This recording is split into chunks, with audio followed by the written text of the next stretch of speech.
28.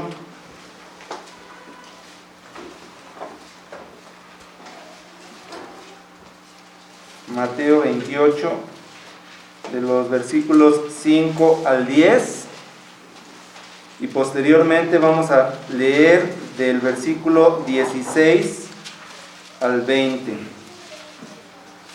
Repito, Mateo 28, del 5 al 10, y posteriormente del 16 al 20. Puestos de pie, vamos a realizar esta lectura.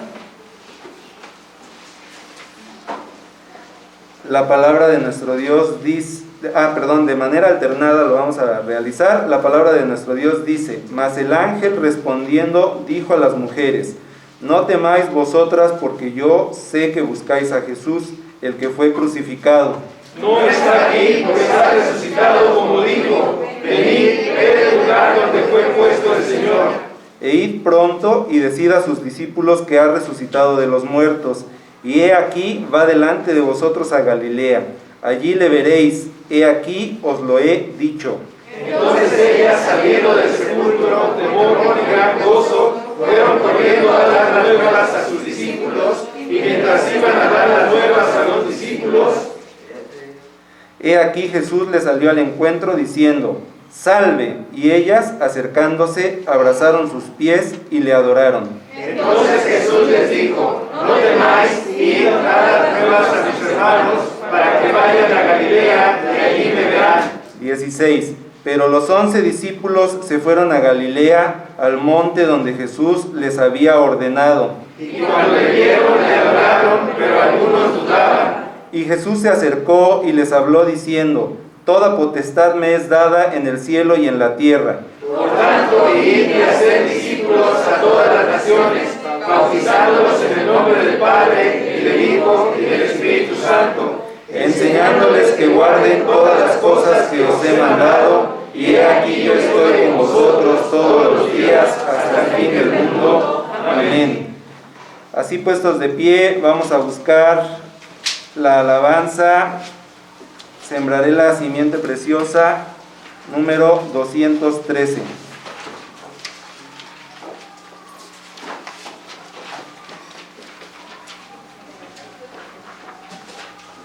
Del tema número 10, la iglesia, su misión y su servicio. Es anónimo y la música es de George C. Stevens.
Es la obra misionera de la Iglesia Reformada en Latinoamérica a la luz del calvinismo.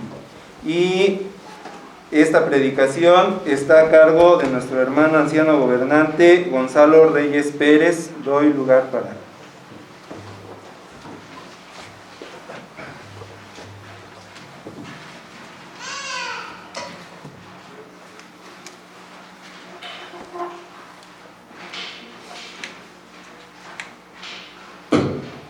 Tengan la bondad de sentarse, hermanos.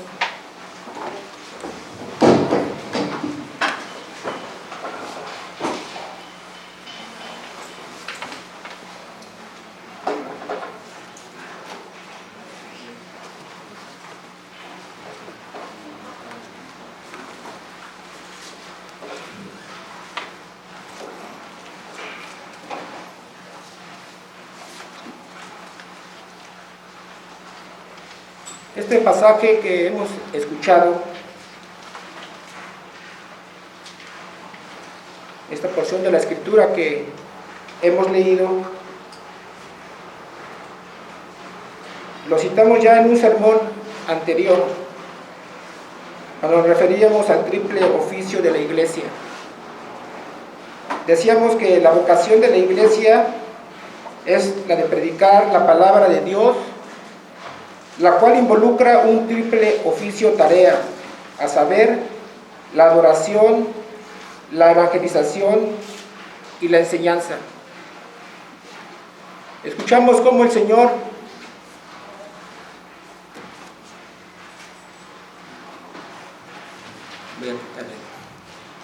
cómo comisiona a su iglesia para llevar a cabo esta tarea.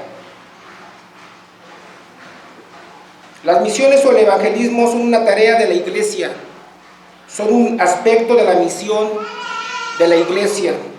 Todos lo entendemos perfectamente.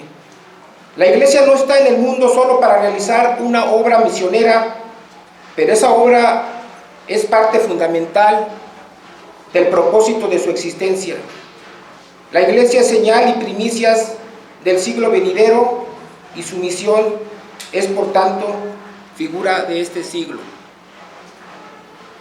En el marco de las festividades por el mes de la Reforma, hoy en este sermón voy a referirme a la obra misionera de la Iglesia en Latinoamérica a la luz del calvinismo.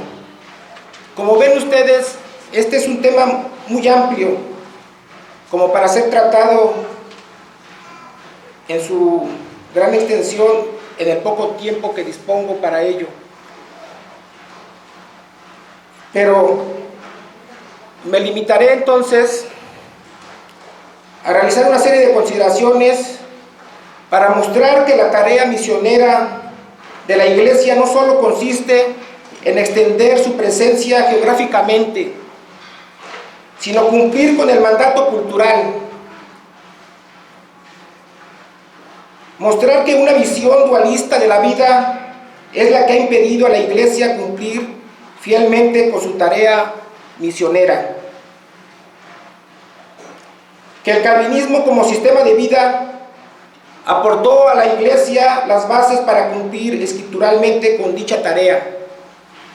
Que no obstante sus aportes, la obra misionera en Latinoamérica no se realizó del todo bajo una visión integral.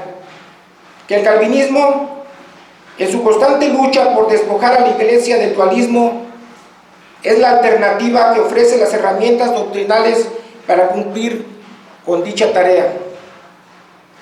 Quiero aquí hacer una aclaración. Por lo extenso que es el tema, no voy a referirme a todas las épocas a partir de que se abrieron las misiones en Latinoamérica.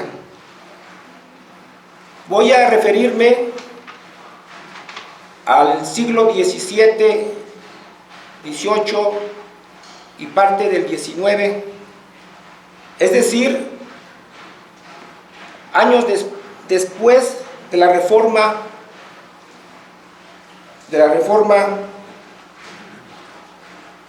en Francia, la reforma que conocemos todos como la reforma protestante, que nosotros tenemos nuestras reservas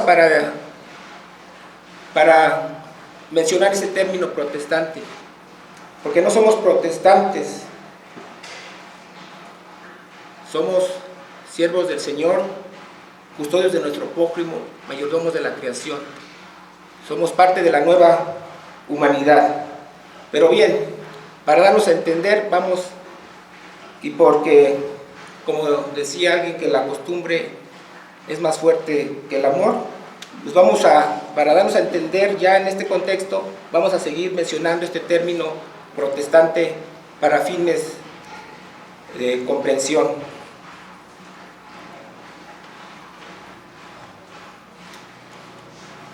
Para realizar esta exposición, este sermón, quiero primeramente pedir a nuestro Dios que ilumine nuestras mentes, nuestro corazón, para que su palabra sea revelada, para que su palabra sea expuesta fielmente en toda su extensión. Que Dios nos guíe con su Espíritu Santo. Se lo pedimos en el nombre que es sobre todo nombre, nuestro Señor Jesucristo. Amén. Vamos a comenzar con el primer punto, la tarea misionera de la Iglesia. Como decíamos anteriormente, las misiones o el evangelismo son una tarea de la Iglesia, son un aspecto de la misión de la Iglesia. La Iglesia no está en el mundo solo para realizar una obra misionera, pero esa obra es parte fundamental del propósito de su existencia. La Iglesia es señal y primicia del siglo venidero y su misión es, por tanto, figura de ese siglo. Como señal del propósito de unidad que Dios ha de realizar en este siglo, la misión de la Iglesia incluye su propio crecimiento en fe y amor, como se desprende de Efesios capítulo 4, versículo 13. Hasta que todos lleguemos a la unidad de la fe y del conocimiento del Hijo de Dios, a un varón perfecto, a la medida de la estatura de la plenitud de Cristo. Como señal del propósito de Dios para todo el mundo, la misión de la Iglesia incluye el servicio a la totalidad de la criatura humana. Mateo 25, versículos del 30 al 40. Entonces el rey dirá a los de su derecha: venid, benditos de mi Padre, heredad del reino preparado para vosotros desde la fundación del mundo. Porque tuve hambre y me diste de comer, tuve sed y me diste de beber, fui forastero y me recogisteis, estuve desnudo y me cubristeis, enfermo y me vestisteis, en la cárcel y viniste a mí. Entonces los justos le responderán diciendo: Señor, ¿cuándo te vimos hambriento y te sustentamos, o sedientos y te dimos de beber? ¿Y cuándo te vimos forastero y te recogimos, o desnudo y te cubrimos? ¿O cuándo te vimos enfermo o en la cárcel y venimos a ti? Y respondiendo el rey les dirá: de cierto os digo que en cuanto lo hiciste a uno de estos mis hermanos más pequeños, a mí lo hiciste. Y es que la obra misionera implica velar por los necesitados, velar por los que tienen hambre y sed de justicia, velar por los que sufren por las malas decisiones de un gobierno autoritario, o también por la explotación de los patrones. Y el testimonio de la totalidad de la raza humana, leíamos que se es llamado a atender, a llevar el Evangelio. Tradicionalmente se ha reservado el término misiones para este último aspecto de la misión de la Iglesia. Pero es necesario reconocer que siempre que las misiones se ajustan al mandato escritural, su sola existencia requiere los otros aspectos de la misión de la Iglesia. Cuando un misionero llega a una tierra virgen de predicación evangélica, vamos a poner el ejemplo de aquí, porque a veces nos confundimos cuando hablamos de misiones, porque las misiones es una tarea de la iglesia, es el evangelismo, pero no es la misión, no es la misión en su totalidad de la iglesia, que decíamos que se cumple con 3 tareas. ¿Cuál es? La evangelización, la predicación de la palabra, la enseñanza. Pero crea confusión, ¿por qué? Porque cuando ya se lleva a cabo una misión y se establece una iglesia, la iglesia debe cumplir con la totalidad de la misión de la iglesia: enseñar, evangelizar, proclamar la palabra de Dios. Y ejemplo decía, es esta iglesia, porque aquí se establecieron iglesias por la obra misionera, y ahora tenemos que cumplir con esa tarea en su plenitud. Así, lo que antes llamábamos misiones nuevamente desemboca en la totalidad de la misión de la iglesia. Entonces, interpretando en su conjunto, porque este es el fundamento de la obra misionera, de la tarea misionera. Hechos 1, versículos 1-8, Mateo 28, 19, Marcos 16, 15 y Lucas 24, 47, 48. Porque interpretados en su conjunto, podemos decir que Cristo Jesús, después de su resurrección, habiendo recibido del Padre todo el poder y autoridad, tanto en el cielo como en la tierra, comisionó a su iglesia para proclamar el evangelio del reino a todas las naciones. Así, la tarea misionera de la iglesia en su sentido más amplio consiste en su expansión geográfica y en su testimonio e influencia en los distintos niveles de la cultura y la sociedad, en todas las áreas de la vida, en cumplimiento a ese triple oficio que se le ha dado a los redimidos, a la nueva humanidad que es su iglesia, de ser siervos de Dios, mayordomos de la creación y custodios de su prójimo. El reino de Dios es el concepto central en la Escritura, en contraste con el cristianismo tradicional. Las estructuras eclesiásticas no son tan importantes de acuerdo a la palabra de Dios. Lo que importa es el reino de Dios. El reino de Dios también es todo abarcante, incluyendo la totalidad de la creación. Sin embargo, en su estilo de pensamiento, algunos cristianos limitan el reino y lo reducen a los asuntos espirituales de la iglesia. No obstante, de acuerdo con la Escritura, el reino es todo abarcante. Cristo dice, por ejemplo, que todo el poder en el cielo y en la tierra le ha sido dado, y en sus milagros revela poder sobre la creación, la muerte, Satanás y sus huestes, sobre las personas y sus posesiones, sobre toda la vida. Al principio de la creación, el hombre recibe el mandato de Dios de trabajar y conservar la creación. Ya hemos aquí mencionado muchas veces el mandato cultural. Génesis 1, versículos 26 al 28. Podemos llamar a esto el mandato de la cultura. El primer mandamiento de Dios al hombre no es notablemente orar, construir templos o involucrarse en una u otra obra espiritual, como en varias ocasiones incluso mencionó nuestro hermano Alberto en el sermón anterior. Hay que hacer eso sin dejar de hacer lo otro, sino trabajar en el jardín, gobernar sobre el mundo. Y esta no es simplemente una tarea secundaria, sino por el contrario, la tarea principal del hombre. Este era su abarcante llamamiento religioso. Dios no conoce el dualismo espiritual-materia. De hecho, en las clases de la mañana vemos tan importante comprender todo esto. El mismo primer capítulo de la Escritura nos dice cómo Dios se regocija en su creación física. Repetidamente se dice que era bueno y finalmente que era muy buena.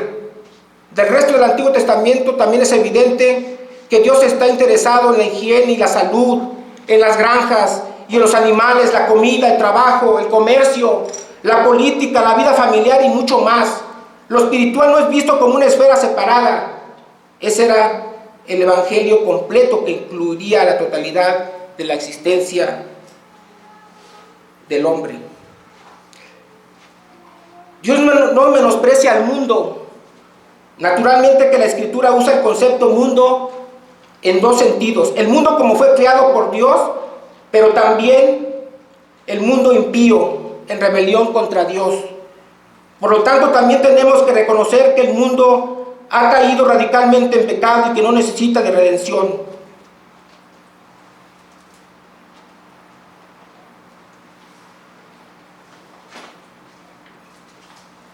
Y que necesita de redención. Algunos piensan lo contrario. El intelecto humano tampoco quedó intacto. La razón también fue afectada por el pecado. Como al pensamiento dualista le gustaría hacer pensar que no. Y eso nos enseñan en la escuela, como decía nuestro hermano Obarco, que la razón es la creadora de todas las cosas. Ponen a la razón en la filosofía, en las escuelas, como creador. Ponen a la filosofía en lugar de Dios. El hecho de que algunos cristianos no estén familiarizados con el concepto de mandato cultural no simplemente es una coincidencia inocente, sino que constituye el corazón del problema. La mayoría de ellos conocen la gran comisión de Mateo 28:19. Por tanto, id y haced discípulos a todas las naciones, bautizándolos en el nombre del Padre. Este es visto aislado del mandato cultural original. Por lo tanto, no puede ser claro lo que Cristo quiere decir con enseñándoles que guarden todas las cosas que os he mandado, porque Cristo, después de todo, enseñó el reino todo abarcante. Entonces, hemos comprendido que la tarea misionera es una tarea todo abarcante. Es una tarea que encuentra su fundamento en lo que conocemos como la Gran Comisión, pero está dada en relación con el mandato cultural en el marco del reino de Dios. Vamos a pasar al siguiente punto de los que me comprometí a tratar: el testimonio del calvinismo. Por calvinismo se entiende no solo el sistema teológico elaborado por el propio Juan Calvino, 1509-1564, sino también los impulsos nacidos de su teología, los cuales constituyen hasta hoy la base doctrinal de la Iglesia reformada. El calvinismo no se identifica con ninguna denominación o confesión, sino que es un sistema de pensamiento que sirve de base a todo el protestantismo y ha sido elemento esencial en la estructuración cultural y social de los países creyentes, de los países cristianos. El calvinismo, mejor que ningún otro sistema teológico, entendió o fue consciente del carácter todo abarcante de la tarea misionera. Él mismo, Calvino, el calvinismo debe entenderse como un sistema de pensamiento todo abarcante y una visión de la vida y del universo como un todo. Su principio fundamental es la soberanía de Dios Trino sobre la totalidad del cosmos. Este principio va más allá de la justificación por fe.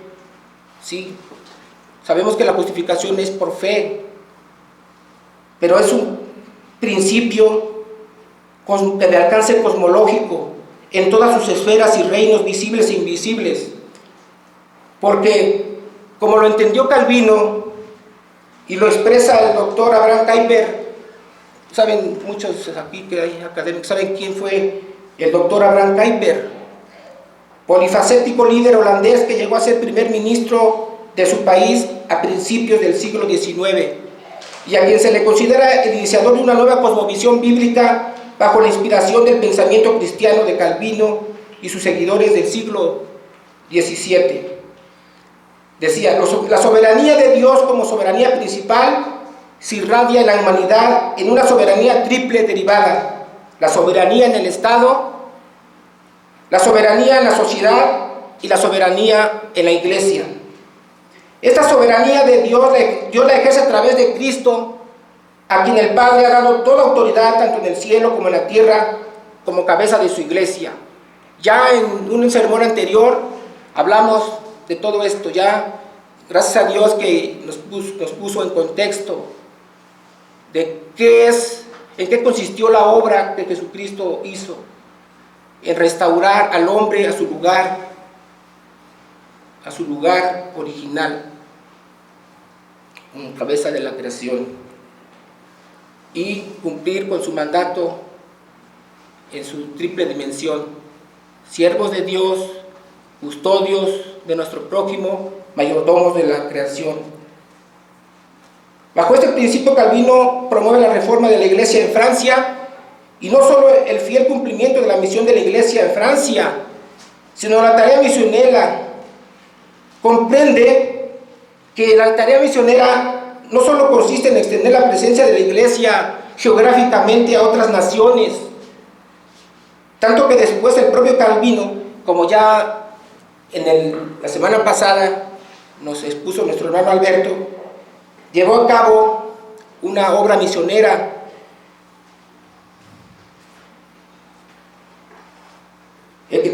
organizaron iglesias en los suburbios rurales de Ginebra, apoyando a las iglesias protestantes perseguidas en Francia y al resto de Europa.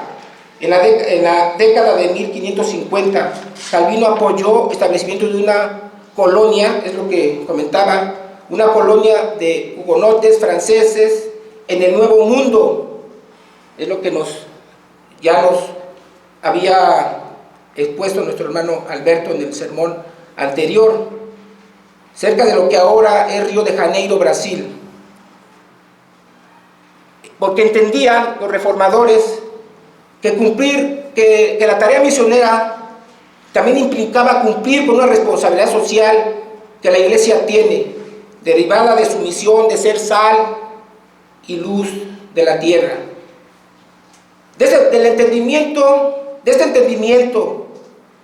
que tenía Calvino y que tenían los reformados sobre la obra misionera, nosotros somos ciertos cuando analizamos, por ejemplo, de Calvino, sus comentarios del gobierno civil, su comprensión del papel profético de la predicación y su trabajo pastoral con las víctimas de pobreza y persecución. Hoy en la mañana, en la escuela dominical, precisamente nuestro hermano Hugo nos hablaba de este opúsculo de Calvino, la breve instrucción. Ahí se expone las ideas basadas en la escritura de Calvino y que hacen referencia a varios aspectos que consideramos nosotros, o muchos han considerado, muchos creyentes, que no tienen que ver nada con la tarea de la Iglesia. Calvino se ocupó de la política, no era en estricto sentido político, pero era un predicador que exponía en su amplitud la palabra de Dios, y nada es ajeno a la palabra de Dios. Nada del quehacer humano es ajeno a la palabra de Dios. Debido a que la teología de Calvino fue concebida en el exilio y dirigida a muchos de los problemas sociales que enfrentó la Ginebra del siglo XVI, como las revueltas populares y la pobreza urbana, tiene un carácter de teología pública dirigida a la transformación social a favor de los pobres y oprimidos.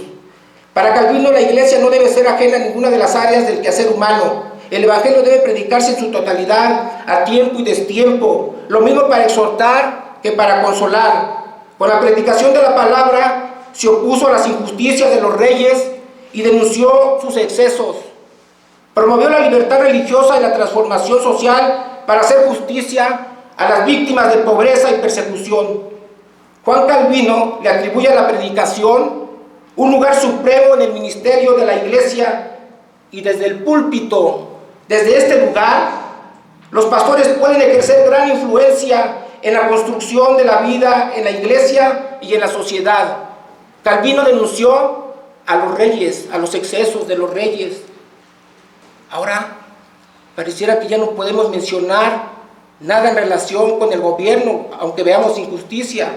Ya no debemos, por una mala comprensión de lo que dice la Escritura, de que debemos respetar a las autoridades que fueron puestas por Dios, pero también el Señor, que nos dice, es mejor obedecer a Dios antes que a los hombres. Ello no debe sorprendernos que la predicación estaba en el centro de las actividades de Calvino en Ginebra. La lucha de Calvino por establecer la independencia de la Iglesia del Consejo es un ejemplo de cómo empleó la predicación como un medio para promover la reforma social. Juan Calvino predicó más de 400 sermones en su vida. Indudablemente, durante su largo caminar, la predicación de Calvino constituyó un desafío a los políticos ginebrinos. De hecho, Calvino, junto con sus asociados Farel y Conrad, fue expulsado de Ginebra por considerar que combinaban la política y la religión. Pues es que todo el mundo creía, con base en filosofías dualistas, que la religión no tiene nada que ver con la política, que no tiene ningún compromiso con la sociedad. ¿Qué acaso no nos importa nuestro prójimo? ¿O vamos a seguir, o creían que no tenían ninguna relación con el prójimo? En marzo de 1578 Calvino fue amonestado por referirse al consejo de la ciudad como un consejo del demonio, y él y Farel recibieron la orden de no inmiscuirse en las funciones públicas. Aquí no debemos confundirnos, porque muchos dicen, es que la Iglesia y el Estado deben estar separados, sí, pero una concepción bajo un fundamento correcto, diferencia de esferas, de competencias, mas no bajo un principio dualista de que la religión no tiene nada que ver,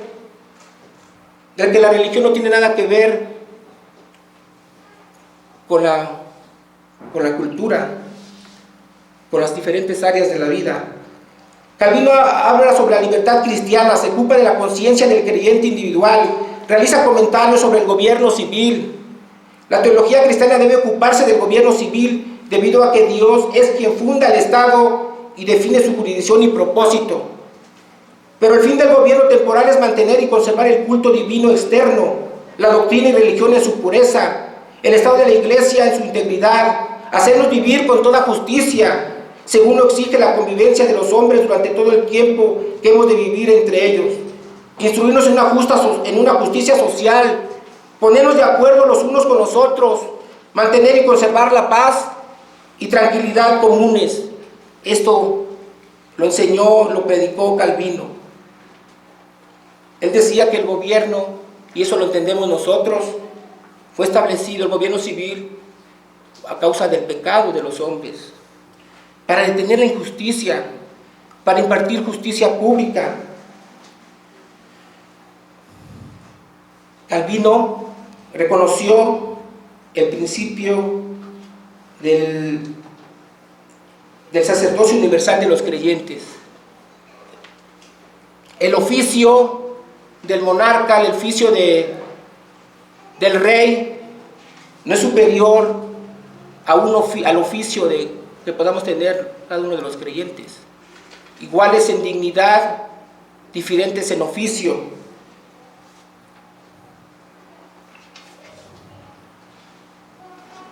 Hay diferentes cargos en la sociedad civil. Se ocupa de los deberes de los ciudadanos y magistrados. A los magistrados les adjudica el deber de restringir los abusos de reyes y tiranos. Calvino urge a los magistrados constitucionales a proteger las libertades del pueblo por medios políticos. Bajo un buen entendimiento de lo que es la jurisdicción de cada una de estas estructuras, trata el tema de la separación de la Iglesia y el Estado. Ese es un tema muy de moda, muy en boga y muy vigente. Nosotros incluso loamos que la iglesia y el Estado estén separados, pero debemos entender que esa separación se basa en, como decíamos, en una diferencia de esferas de competencia. No que seamos ajenos a la política. La libertad de cultos no está plenamente garantizada en ninguna parte del mundo, pero es precisamente por la visión dualista. Calvino incluso demanda sumisión hacia el más tiránico de los gobiernos humanos. O sea, debemos respetar a las autoridades, advirtiendo a las víctimas de persecución política que aunque la corrección y el castigo del mando desordenado sea venganza que Dios se toma, no por eso se sigue que nos la permita y la ponga en manos de aquellos a quien no ha ordenado sino obedecer y sufrir. O sea, aquí también Calvino no estaba de acuerdo en la rebelión. Debemos respetar, nosotros debemos orar por nuestras autoridades, respetar a las autoridades. Así lo enseñó Calvino, conforme a la palabra. Pero también nos enseñó, como enseñó el Evangelio en su totalidad, que es necesario, es mejor obedecer a Dios antes que a los hombres. Entonces, Él dio pauta para, en todo caso, resistir al malo, a los que están en autoridad y que no obedecen a Dios, que no cumplen con su tarea, que no cumplen con sus facultades, que crean leyes injustas y que van en contra de los ciudadanos en su actuar. El consejo del Calvino a las víctimas de la opresión política, ¿cuál fue? Cierto, paciencia y oración. Se suma esto a la aceptación pasiva de una situación injusta, ¿cierto? Pero debemos tener cuidado. Calvino cuando les dice a sus súbditos que no se rebelaran, porque él creía que la autoridad, como nosotros creemos, también fue puesta por Dios para establecer orden, para que exista orden y nosotros vivamos quieta y reposadamente. Pero esto lo dijo en un contexto. ¿En qué contexto lo dijo Calvino? Lo estamos viendo en la escuela dominical, en medio de la persecución, en medio de tanta injusticia. Los cristianos eran perseguidos. No es potestad de todos rebelarse. Dios puso también a los magistrados menores para resistir, y en esas diferentes esferas cada uno tiene una competencia y una tarea, y todos somos llamados a resistir en nuestros oficios a esa injusticia por nuestra responsabilidad. Así lo comprendió Calvino. Debemos entender entonces todo en su contexto, porque ciertamente a veces todavía creemos, como muchos, que no vamos a hablar de política, no vamos a hablar de otras cosas relacionadas con la amplitud de otras esferas, porque eso nos crea conflicto entre creyentes. Ahí también nosotros tenemos que manifestar nuestra vida de creyentes, debemos tener una mente íntegra, con un entendimiento integral de lo que es la palabra de Dios. Entonces Calvino dio testimonio con su práctica pastoral, con la proclamación de la palabra, de lo que implica una tarea misionera en su amplitud. Es estar atento a todo el quehacer humano, desde su ámbito de competencia. Porque quien predica la palabra de Dios, su oficio es proclamar la palabra de Dios, pues habla de todo, porque la palabra de Dios aunque no es un libro, un tratado de política, de física, de química o de otra materia, sí da principios para la totalidad de la vida. Entonces, eso es lo que podemos decir, que los reformadores calvinistas sí entendían en su momento, o sea, al grado de comprensión que Dios le permitió en su momento, sí entendían la tarea misionera en su sentido amplio. Con la proclamación de la palabra se opusieron a la tiranía, denunciaron los excesos de los gobernantes y a sus injusticias, se pronunciaron a favor de los necesitados, pugnaron por una transformación social que favorecía la libertad religiosa. Como ustedes ven, quizás puedan decir, a lo mejor se está enfocando mucho en esa tarea de la iglesia a la cuestión política, pero es que en nuestra responsabilidad con el prójimo, la política es no es todo el quehacer humano, pero tiene muchas implicaciones y de alguna manera es lo que nos permite transformar a la sociedad y traer justicia a los necesitados. Porque como vamos a ver más adelante, a veces como cristianos nos contradecimos, vivimos en una vida incongruente, no somos congruentes con lo que creemos y lo que hacemos, porque si proclamamos la justicia, incluso Calvino dice que los cristianos, y nosotros así lo entendemos con la escritura, los cristianos somos unos constantes defensores y partidarios de la justicia. Nuestra vida de creyentes es ser luchadores por la justicia, nos oponemos a la injusticia, ¿sí? Sí. Pero muchas veces nosotros en los hechos promovemos, incluso impulsamos y apoyamos a quienes traen injusticia a los hombres. ¿Y cómo lo hacemos actualmente? A veces con nuestro voto, el no comprender muchas cosas, el ser ajenos, al ser indiferentes.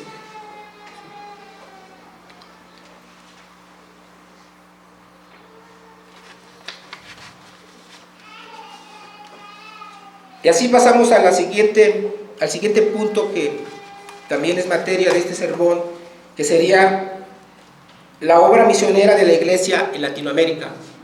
No se asusten, no voy a hablar país por país, ni voy a narrar, porque para esto hay un libro de 400 hojas que el hermano Alberto me dio, y pues no, la verdad, hasta me hice bolas porque hubo mucha labor misionera. Llegaron aquí a Latinoamérica de todas las denominaciones, y había pentecostal, había bautistas, metodistas, de todas las denominaciones, y a veces como no nos hacemos bolas porque no comprendemos a qué orden fueron llegando, y no se ha escrito mucho en relación con esto.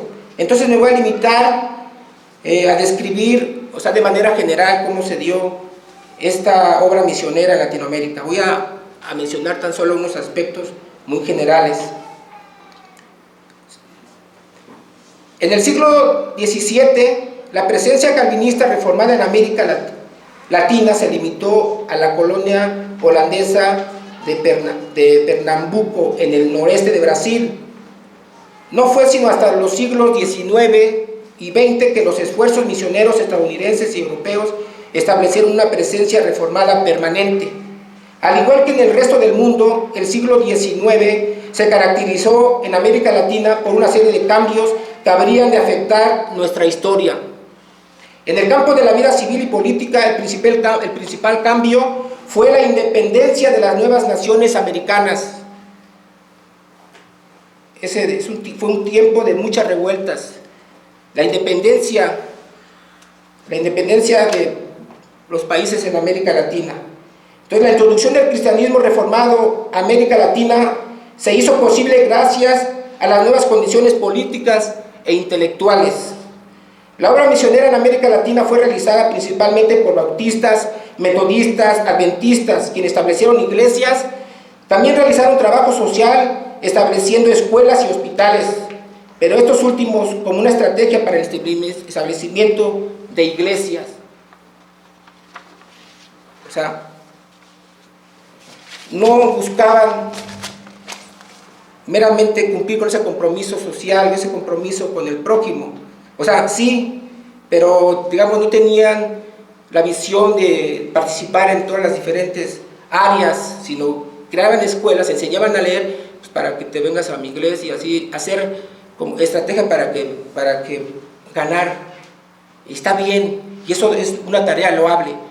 Yo ahora que gracias a Dios que vamos teniendo esta comprensión y conocemos un poco más de la obra misionera, la verdad que sí veo las limitaciones con las que realizaron su trabajo, pero también vemos que fue una gran, para ese entonces, ellos, los hermanos que vinieron a Latinoamérica, muchos cristianos muy honestos, unos cristianos muy entregados al Señor, como decimos nosotros, porque incluso no tenían un salario, ellos de su propio dinero, incluso vinieron por su propia cuenta a establecerse aquí y cumplir con esta tarea misionera. Hay bautistas, hay metodistas, hay de todas las denominaciones y también son nuestros hermanos. También son nuestros hermanos. El pueblo del Señor es mucho. ¿Sí? Y a veces podemos decir, ay, que no cumplieron con su tarea, fue una tarea muy limitada, eran cultistas, pero eran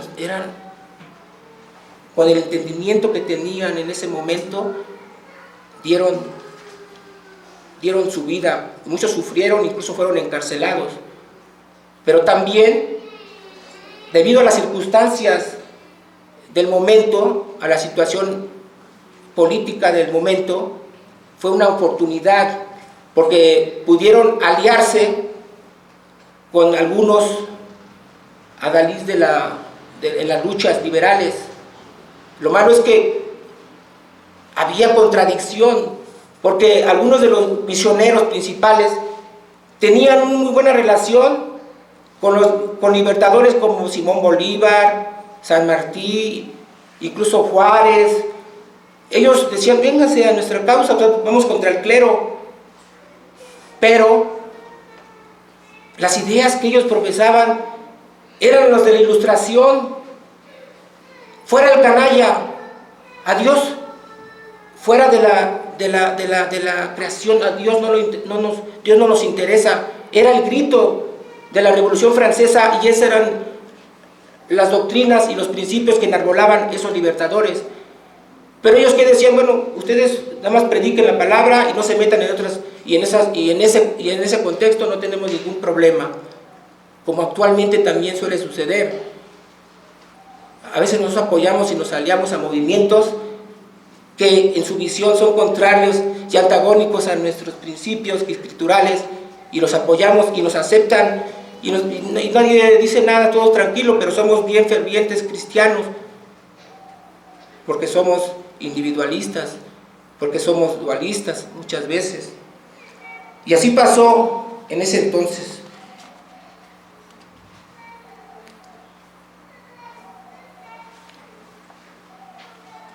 Analizando la historia de las misiones, vemos repetidamente cómo los primeros protestantes en los diversos países latinoamericanos fueron inmigrantes llegados ahí no tanto por razones de orden religioso, como en busca de mejores condiciones de vida.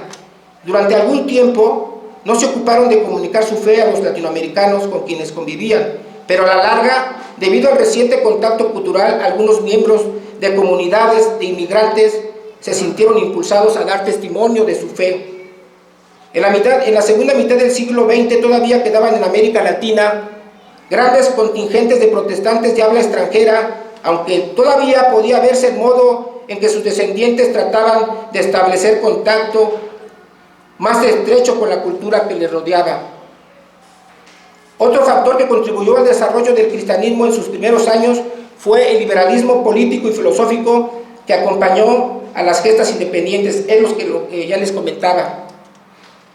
Esta actitud por parte de los liberales permitió al protestantismo fácil acceso a los círculos más elevados de varios países. Sin embargo, a la larga, el mismo espíritu liberal que había contribuido a su impulso inicial vino a ser un obstáculo para las misiones protestantes. Como pasa, nuestros amigos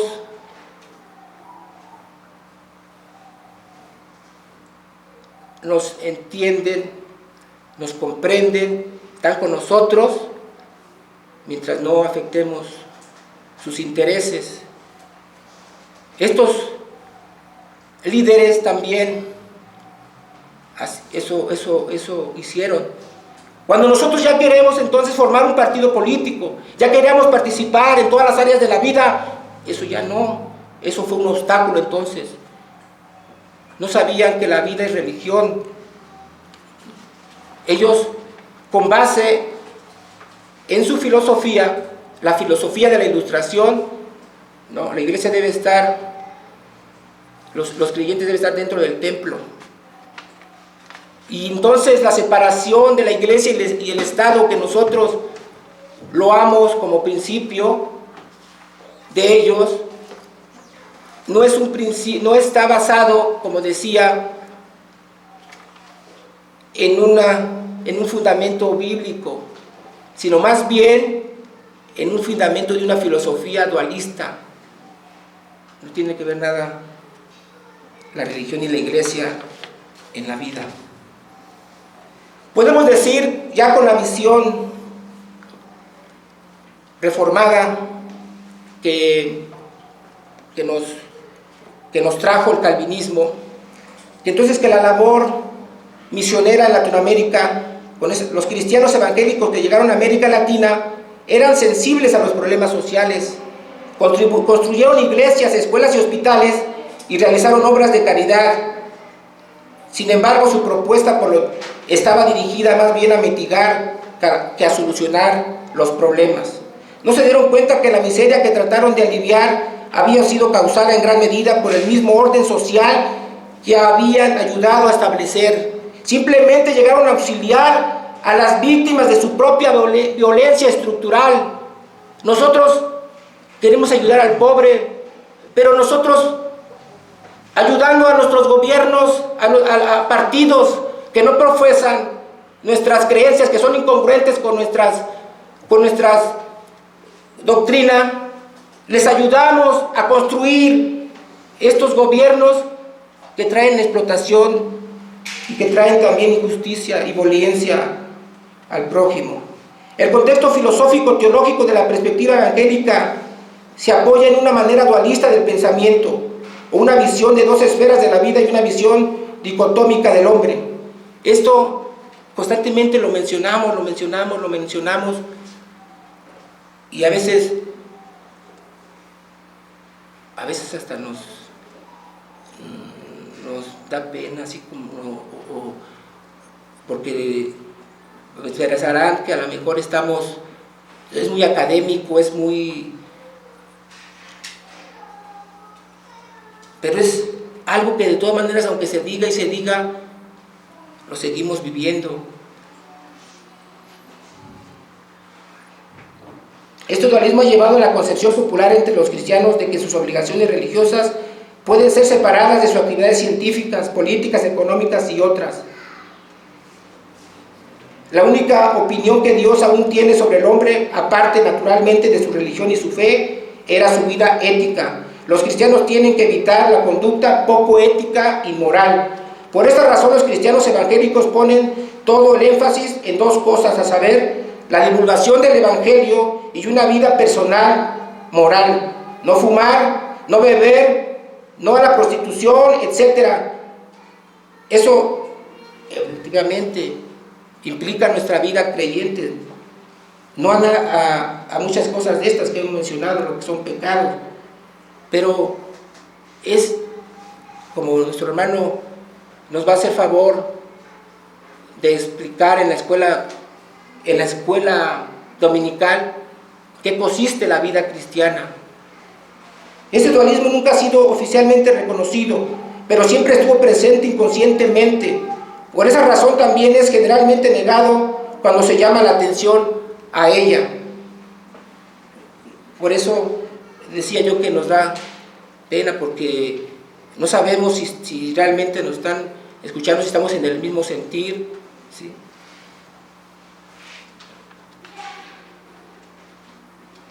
Aunque es una pena humanamente hablando, porque el convencimiento y la enseñanza la recibimos por la obra también de muchos hermanos comprometidos con el Señor que trataron de acabar con ese dualismo.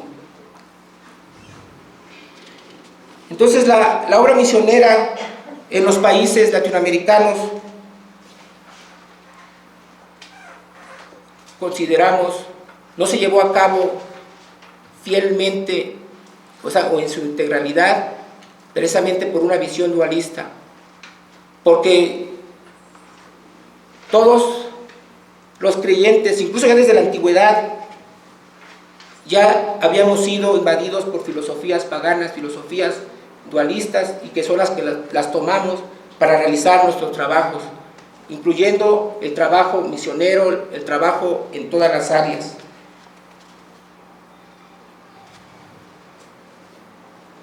En consecuencia, los cristianos no pudieron ofrecer dirección dinámico en medio de las fases y problemas de la transición política.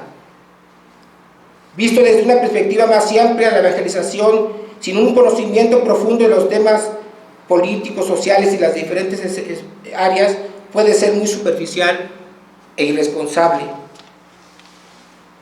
Así fue la tarea misionera en América Latina. No menospreciamos el gran esfuerzo de nuestros hermanos misioneros, porque gracias a muchos de ellos hay muchos que conocimos del Evangelio, pero estamos hablando de obediencia al Señor, la obediencia a la palabra de Dios. Entonces el calvinismo, ya queriendo llegar a una conclusión después de tratar estos puntos, el calvinismo ofrece una alternativa para la tarea misionera, una alternativa a esa visión dualista que se ha tenido en el desarrollo de la tarea misionera en América Latina y en muchas partes del mundo. La solución para el cristianismo dualista, pietista, es por tanto colocar en el centro del reino de Dios, como la Escritura lo presenta, y ver el mandato cultural de Dios como el centro de todos sus mandatos. De esta manera, la evangelización no es menospreciada, sino estimada en su correcta perspectiva. La evangelización nunca puede ser un fin en sí mismo, sino solamente un medio dirigido a habilitarnos para cumplir el original mandato cultural otra vez. Por supuesto que primero debemos llevar el Evangelio a la gente para que una vez más puedan ver el reino y estén dispuestos a buscarlo en primer lugar. Sin embargo, llevamos a la gente el Evangelio del reino para que puedan ser equipados una vez más para buscar el reino de Dios y así cumplir su mandato cultural. Si reemplazamos el cristianismo dualista con el concepto holista del reino, entonces podemos comenzar a reflexionar una vez más sobre la reforma cristiana con todas las esferas de la vida, incluyendo la política, la economía y etcétera. ¿Cómo podemos cumplir nuestro mandato cultural en esta esfera, en la tarea misionera? No se debe mirar superficialmente a las cosas inmorales, sino que se debe mirar más profundamente. Luego podríamos ver, por ejemplo, que Dios ha sido destronado en el campo de la economía para ser reemplazado por la ganancia a toda costa. Debido a que los cristianos en Latinoamérica han aprendido poco de un cristianismo del reino holista, sus líderes políticos cristianos también han fracasado grandemente. Es significativo que la mayoría de los golpes de Estado de América Latina han sido contra líderes que se han llamado a sí mismos cristianos. Desafortunadamente hoy en día los marxistas son vistos como los nuevos salvadores de la América Latina. De esto podemos hablar más ampliamente en otros momentos y en otro contexto. Una tarea de la cristiandad en América Latina es leer la Escritura otra vez, esta vez sin los lentes del dualismo o sin los lentes bifocales de una u otra forma de doctrina de dos esferas, sino con los lentes correctos dados a nosotros por la Biblia, que son los lentes del reino de Dios todo abarcante. Luego el mundo vivirá otra vez, se abrirán perspectivas para la totalidad de nuestras vidas, liberando perspectivas libres de todo lo que ni habíamos soñado. Para esto se requiere de renovar nuestro entendimiento. De eso precisamente se trata la vida cristiana, de renovar nuestro entendimiento. Hoy veíamos Romanos 12:2, renovar nuestro entendimiento, renovar nuestra mente, tener la mente de Cristo, ¿sí? Voy a leer aquí creo que es muy importante que Romanos 12:2, transformados mediante la renovación de nuestra mente. Eso es precisamente, y esa es la vida creyente, ir realmente cambiando nuestro corazón de piedra, nuestro corazón en su integralidad, en el corazón conforme a nuestro Señor, conforme a Cristo.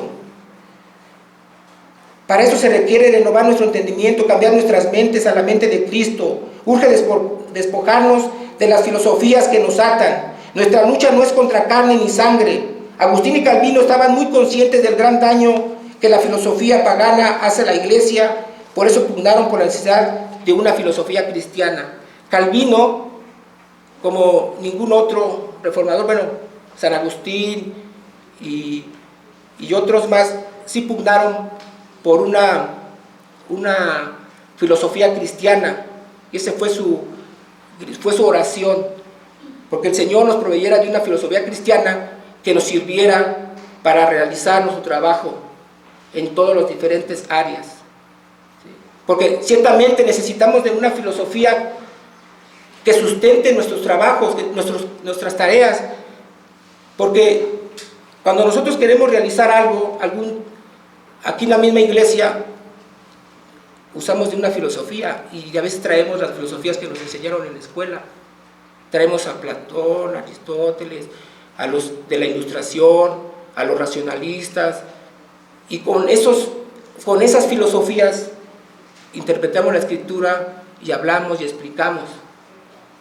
Es ciertamente en la Escritura hemos leído un pasaje, hemos leído en varias ocasiones en Colosenses 2:8, que dice que mirad que nadie os engañe por medio de filosofías y huecas sutilezas, según las tradiciones de los hombres, conforme a los rudimentos del mundo y no según Cristo. Dicen, la filosofía aquí es del demonio, sí, bueno, hay una que sí, pero dice, no tiene que ver nada con la vida del creyente, la filosofía. Eso es erróneo. Pero sí una filosofía según Cristo, según la palabra de Dios. Pareciera que prácticamente 200 años de cristiandad, suficiente atención se hubiera dado ya al desarrollo de una filosofía cristiana integral, a un sistema de referencia del cual pudiéramos apoyarnos para que hoy en día hábilmente la utilizáramos en nuestras diversas tareas como cristianos. Desafortunadamente no es así. Durante los primeros 15 siglos y medio, la cosmovisión del cristianismo llegó a ser completamente infectada y contaminada por el pensamiento pagano, hasta el punto en que a veces es difícil determinar qué es de Aristóteles y qué es de Cristo. La reforma del siglo XVI, aun cuando logró romper el estrangulamiento del que era perpetradora la Iglesia Católica Romana, fracasó en iniciar una reforma radical de acceso a toda la vida, incluyendo la actividad en todas las esferas, incluyendo la teología. Y por eso el fracaso de cumplir fielmente en la tarea misionera. Gracias a Dios que en los siglos que siguieron a la reforma surgió, si bien en muy pocos lugares, el entendimiento de que toda la vida es religión, porque el calvinismo no se quedó atrapado en el tiempo, y lo que Calvino ayudó a desarrollar no se quedó ahí.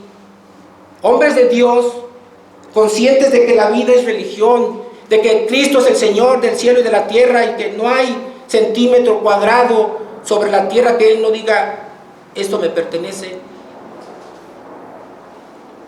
Conscientes de ello, siguieron hurgando y buscando que el Señor les diera el discernimiento. Entonces, en los siglos que siguieron la Reforma surgió el discernimiento de que toda la vida es religión y empezó a madurar esta confesión radical hasta cuando Abraham Kuyper pudo proclamar públicamente el llamado para llevar a cabo la antítesis. Mientras tanto, prácticamente toda la civilización occidental continúa estando dominada en forma muy estrecha por el humanismo y el secularismo. El Evangelio continuó siendo acosado en y extirpado de todas las áreas de la vida.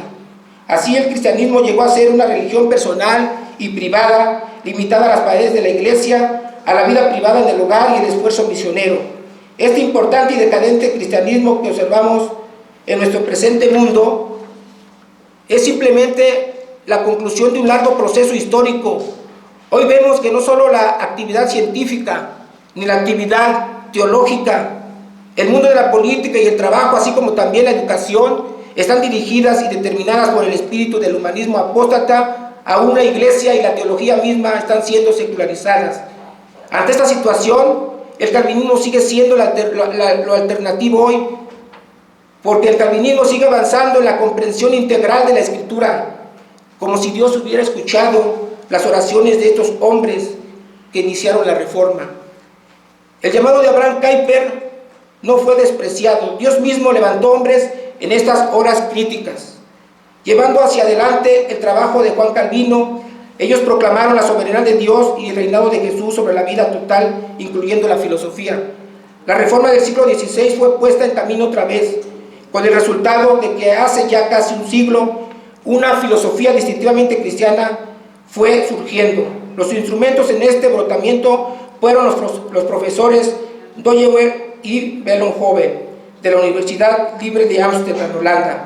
Estos hombres, y creciendo un número de seguidores con ellos, en su lucha para reformar toda la vida, se adhirieron al conocimiento bíblico de Agustín, Calvino y Kuyper. La filosofía cristiana que surgió de este esfuerzo la llamaron filosofía de la idea cosmonómica o simplemente filosofía de la idea de ley. Lo que estoy aquí diciendo, quizás a muchos les parecería que estoy equivocando la esfera y el oficio de la proclamación de la palabra. Pero no, porque si llamamos a obedecer la palabra de Dios, también debemos interpretar en lo correcto la palabra de Dios. ¿A qué nos estamos refiriendo por la palabra de Dios? Y porque sabemos que es precisamente por esta filosofía, las filosofías paganas impregnadas que han invadido nuestros corazones, los corazones de los creyentes, que nosotros hemos sido impedidos a cumplir fielmente y en su integralidad a la palabra de Dios. Por eso tenemos que hablar de esto. Por eso, porque Dios nos ha dado ese entendimiento y no hacemos alarde de ello, damos gracias a Dios. Hoy la filosofía de la idea cosmonómica es la única filosofía cristiana accesible a la comunidad cristiana. Aquí está la filosofía, hermanos, pequeños, estudiantes. Aquí está la filosofía de la que ustedes pueden echar mano para hacer sus trabajos teóricos, para desarrollar sus tareas, incluyendo la tarea misionera, si es su vocación, para que ustedes sean fieles a la palabra de Dios y que tengan un entendimiento pleno de lo que implica la tarea misionera, como todas las tareas encomendadas a la iglesia.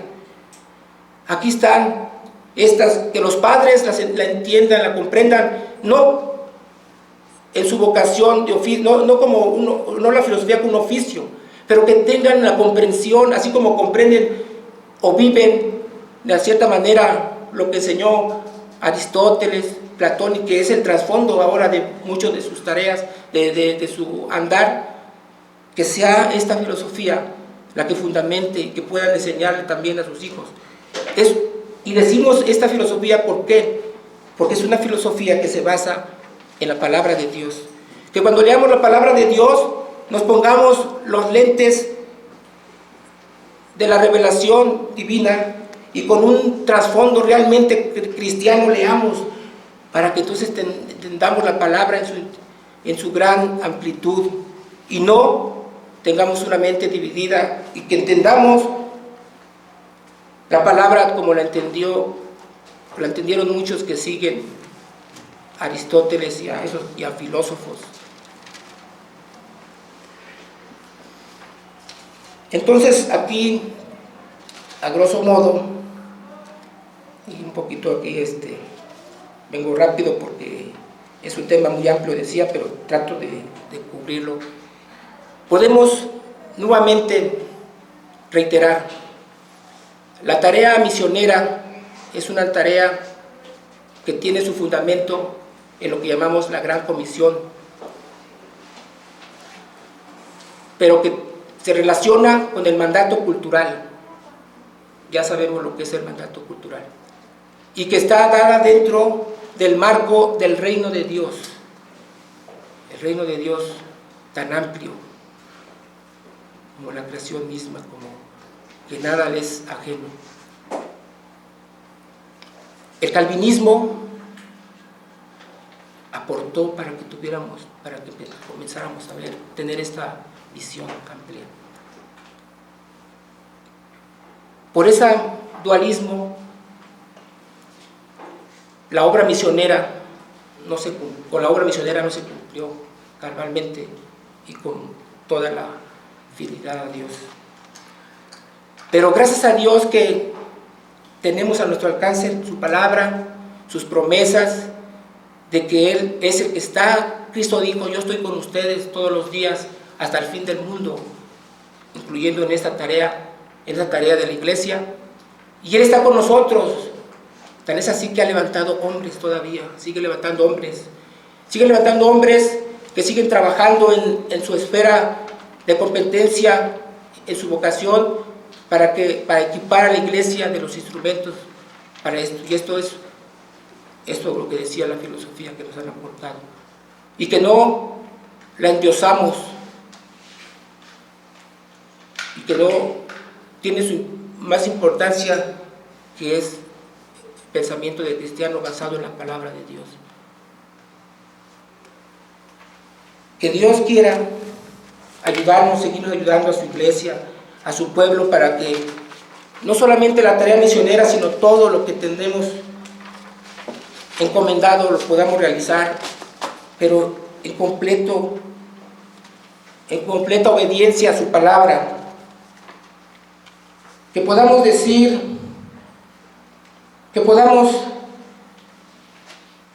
levantar confiadamente nuestros ojos, esperando que las montañas sean removidas, que los impedimentos espirituales en las regiones celestes sean restringidos, y veremos dibujarse en lontananza, en el lugar donde ya no, lo máximo donde podemos ver, que podamos ver dibujado el reino de justicia de Cristo, apareciendo acá y allá en la tierra. El Señor ha tenido a bien empezar la renovación de toda nuestra vida. Apelamos a esta promesa. Creamos, resistamos al maligno y huirá de nosotros. Tengamos la firme convicción, porque es una promesa que fielmente habrá de cumplirse, que la palabra de Dios, y ella sola, nos puede ofrecer perspectivas a la vida. Solamente la palabra de Dios nos puede dar la perspectiva para vivir.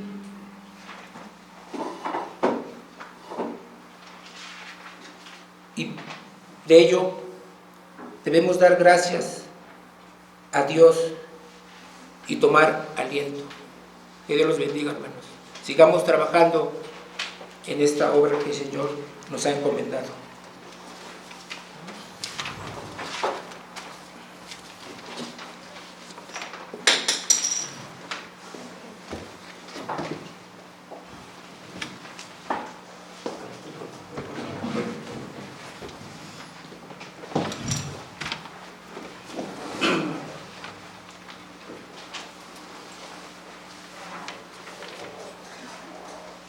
Hemos escuchado la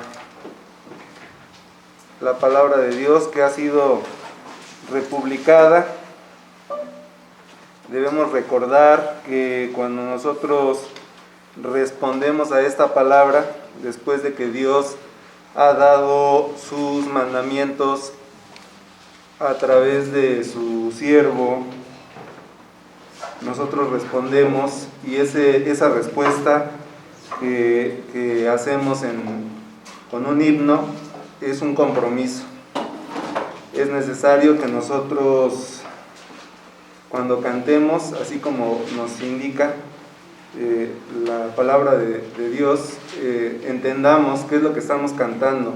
Además, que seamos sinceros en esa entonación, porque las palabras que nosotros pronunciamos tienen un significado, y ese significado nos compromete, hermanos, nos compromete a cumplir con el mandamiento que hemos escuchado. Vamos a cantar la alabanza 232, oíd, oíd lo que nos manda el Salvador. Del tema 10, la iglesia, su misión y servicio. Letra de Fanny Crosby, música de J.R. Winner.